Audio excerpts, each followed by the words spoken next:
Okay, we're recording. All right, great. Thanks, John.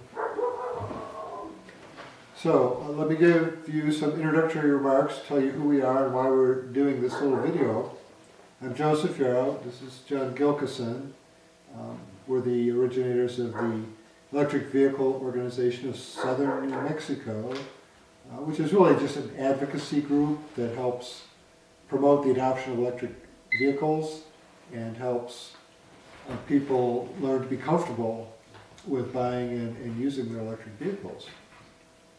Today we're going to go through some of the issues that we think people should consider when they are in the process of researching and purchasing an electric vehicle. It's a little bit different when you're going electric than when you're buying a gasoline-powered or diesel-powered car. Many people have experience purchasing automobiles and they feel comfortable researching the vehicle, deciding what to buy, going into the dealership, asking the right questions, and negotiating a purchase.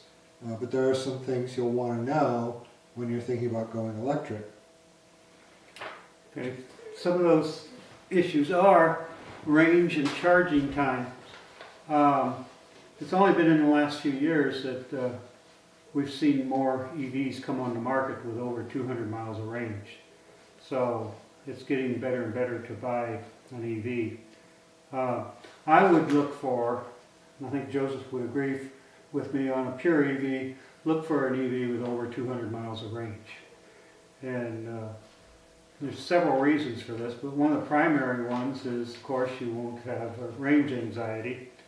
And larger batteries need to be charged less often, so they're cycled less, and that means they live.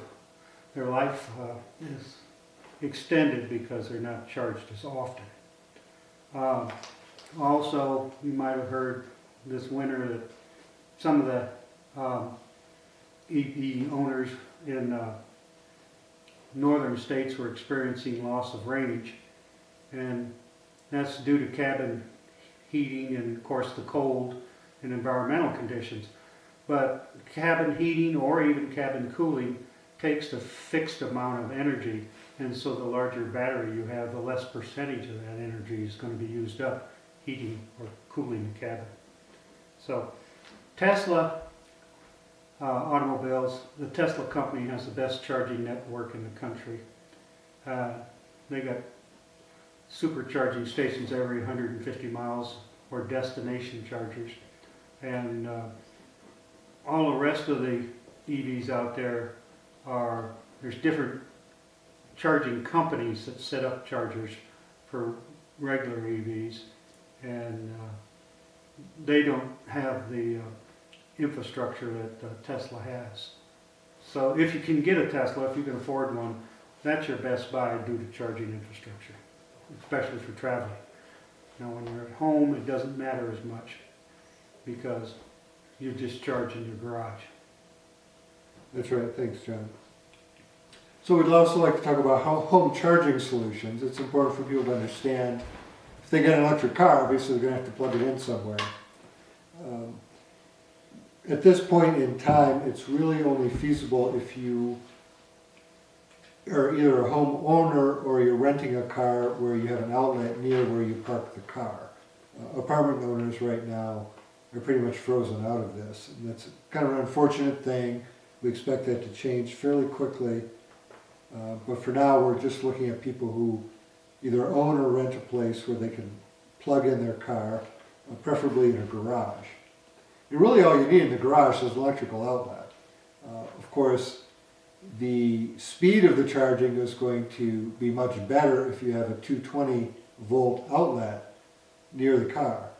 But it is possible to do it with a 110 outlet.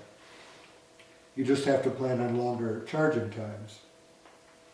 I would plan for 40 or 50 amp circuit if I could get it.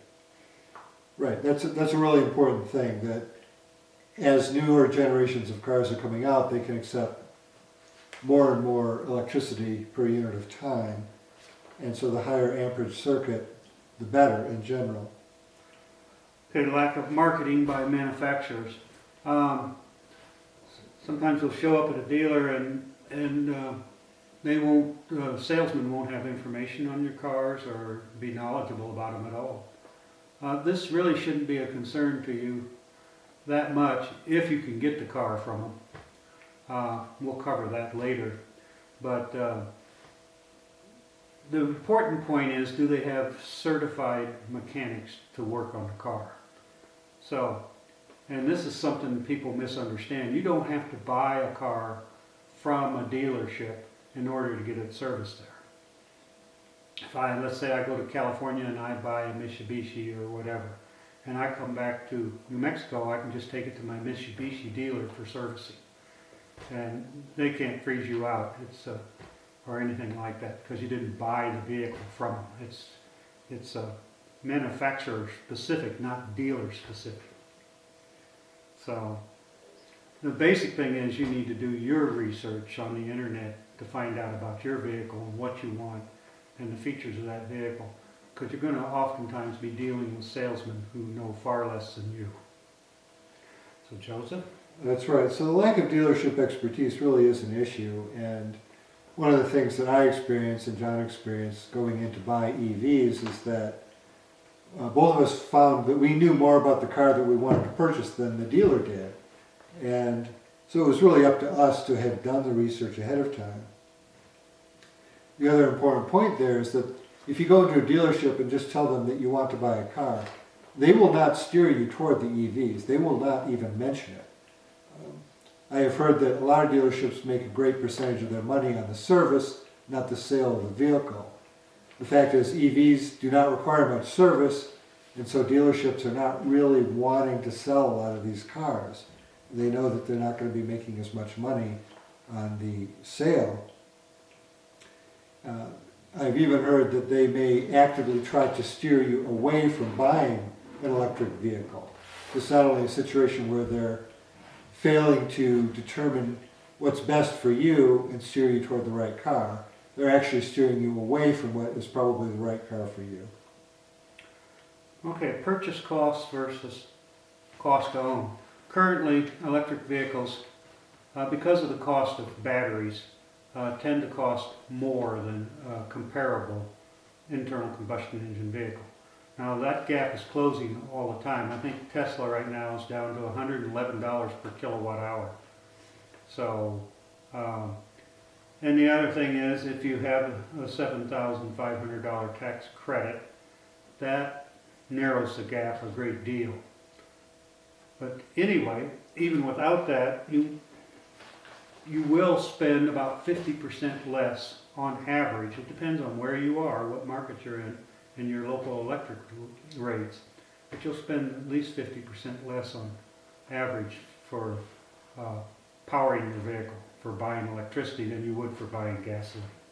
So, and also electric vehicles don't need the routine service that internal combustion engine cars need. They don't need oil changes, spark plug changes, transmission fixes or whatever. So over time, an electric vehicle is far cheaper to operate than an internal combustion engine car. Yeah, and the brake wear issue too. And the brake wear issue is very important because of regenerative braking. You just don't wear out the brakes on an electric car. So anyway, you got to really look at the life cycle costing when you want to buy a vehicle. That's right. Yeah, tax credits. And this is an issue that is hard for some consumers to understand. It's a changing landscape, and the tax credit situation is different in different states. So you do have to do some research to find out exactly what's going to be applicable if you're buying a new vehicle. Of course, it's important to recognize that the tax credits only apply to new vehicle purchases or leases. If you're buying it used, the credit's already been allocated and used, and so that does not apply. The current federal structure is that you can get tax credits for a particular brand of car until that manufacturer has sold 200,000 units. Both General Motors and Tesla have run out of those that allocated amount, so the tax credits are coming down. At maximum, it was $7,500. Now it's down to half of that, which is $3,750 for 6 months. Then it goes in half again for another 6 months, and then it goes away. The other brands have just begun selling their cars, so the full credit still applies. One important point to recognize is that this is a tax credit that cannot be carried over. So you only get the full benefit if your tax liability is at the amount of the tax credit or greater. Okay, you may need to purchase an electric vehicle out of state. And this is one of the major reasons we wanted to do this video. And that is, if you live, and I want to hold this up to the camera here. And what you're seeing here is a map of the ZEV states and the LEV states. And ZEV stands for zero emissions vehicles, and LEV stands for low emissions vehicles. And as you can see, it looks good in the northeast and the west coast, but in the middle of the country it's all white. And so electric vehicle manufacturers tend to sell and promote cars in ZEV states and LEV states, and less so in states that aren't, which is the whole middle of the country. So you may have to be prepared to travel. And like for us here in New Mexico, traveling to California or even Colorado would be a good idea to buy an electric vehicle, just simply because of the lack of availability in where we live. So I would set a 500-mile range. If you really want to get into an electric vehicle, I would set at least a 500-mile range to do a vehicle search. And also, some states have auto dealers associations that have gotten laws passed that you can't sell a car in the state unless it's sold through a dealership. And those are aimed directly at Tesla, to stop Tesla from selling cars in the state. But there's nothing to stop you from going over the state line to buy a Tesla.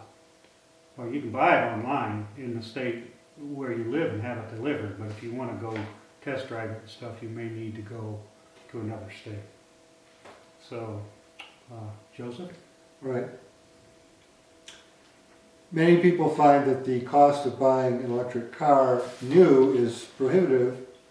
However, used electric vehicles are often a great bargain. The lack of the tax credit results in an automatic discounting of the price.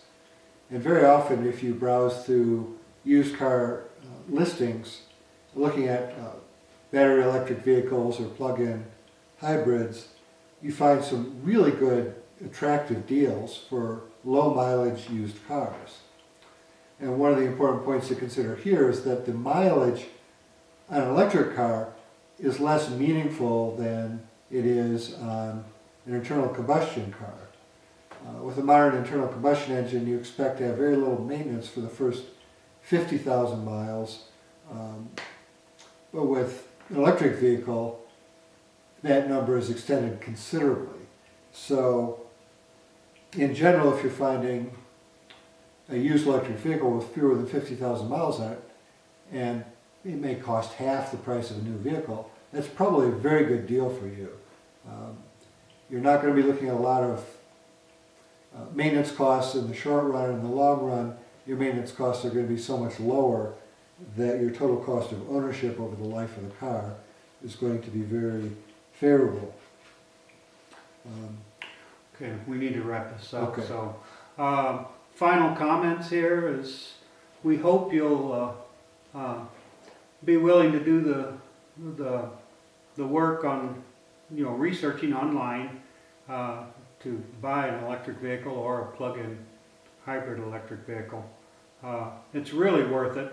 You may need to travel, but once you've owned one, you'll never want to go back to using gasoline again. They're just remarkable. I mean, you drive an electric vehicle and it's completely silent, except for, the wind noise once you're at speed, or a tire thrum. I was remarking on this the other day to myself in town when I was hearing all the motors all around me go. I've got to stop this video right here, so Okay, We'll see you on down the road. okay. We'll see you in the next segment.